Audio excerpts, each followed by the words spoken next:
I really believe that one of the hardest things to do when you're under pressure in business is master energy and focus.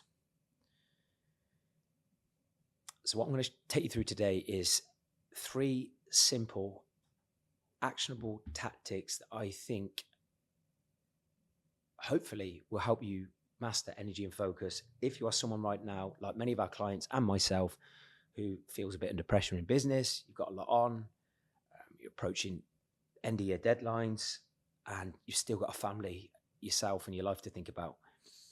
I'm just going to get straight into this. The first point is around unlocking strategic energy investments. There's so much generic advice out there.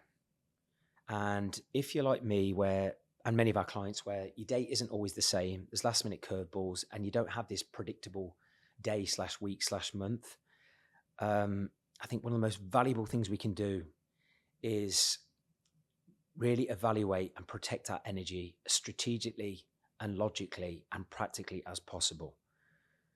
So I think one of the things that can help you do that is, I've got some notes here just to protect time, is treat your energy like capital. As a founder, CEO, the likelihood is your time is so valuable to the success of your business and your performance of your company, if you have a business or you work within a company. So for me, I think one of the best things you can do is identify daily energy leaks. What do I mean by that? So do you have unnecessary meetings in your calendar that you're just taking for the sake of it and you don't really need to take? Or perhaps you could even shorten those meetings that are affecting decision fatigue. I've fallen into this trap over and over again, and I've got better at it, but still a work in progress. It's so easy to say yes to meetings, yes to opportunities, yes to conversations. Example, every single week I have someone wanting to reach out to me about, just connecting. Let's meet up for a coffee. Let's meet up for a chat. If there's no genuine intention with that, then that's not going to help me if I'm trying to optimize my energy and my focus on the things that are going to shift the needle in business and as a coach and in my personal life. So identify right now, what are the energy leaks, unnecessary meetings, unnecessary conversations, perhaps unnecessary tasks that just simply shouldn't be a priority right now, and reclaim that energy for priority tasks. And not only that, more than likely, and we've unpacked this many times with clients, give you more time for you, particularly if you're someone struggling to get in your steps. Maybe those 5, 10, 30 minutes that you buy back could be dedicated for you, your health, your fitness, some fresh air, for your mood, even creative thinking. And that's one of the most valuable things for me, is creating thinking time within my business, within my week. That's when I can often unpack a problem a lot quicker than if I'm constantly saying yes to things in back-to-back meetings and things like that. But where can you reclaim energy for top-tier tasks? Secondly, is harnessing the power of active recovery during the workday.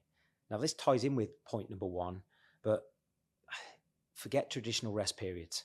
How can you nick your mini wins throughout the day? So different things work for different people, of course, but things like breathing exercises, simply closing your eyes, breathing, release tension, set intention between meetings, between tasks, between different activities. You'd be gobsmacked at what 2 to 5 minute sort of energy pit stop can do for your performance and your effectiveness in the task after that. They just recharge mental focus.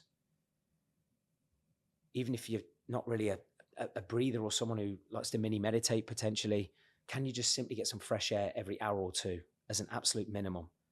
And what would that do for your mental and emotional and physical recovery to then allow you to perform to the best of your capabilities, certainly when you're under pressure?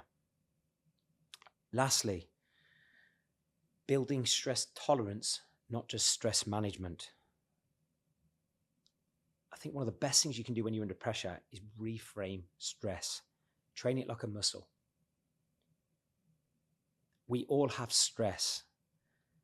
But for me, what separates a high performer from someone who's not a high performer is their ability to handle stress and reframe it.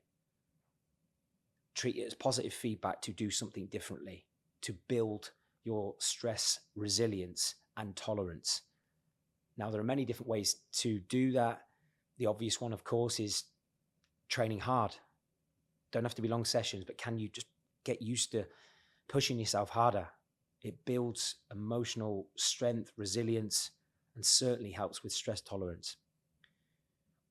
Or even something even simpler than that is cold therapy. I know it's exploded the last couple of years, but putting yourself in an uncomfortable environment that doesn't have to be long. It can be 2, 3, 4, 5 minutes even. Putting yourself in a 5, 8, even 10 degrees cold. Close your eyes, switch off, no phone.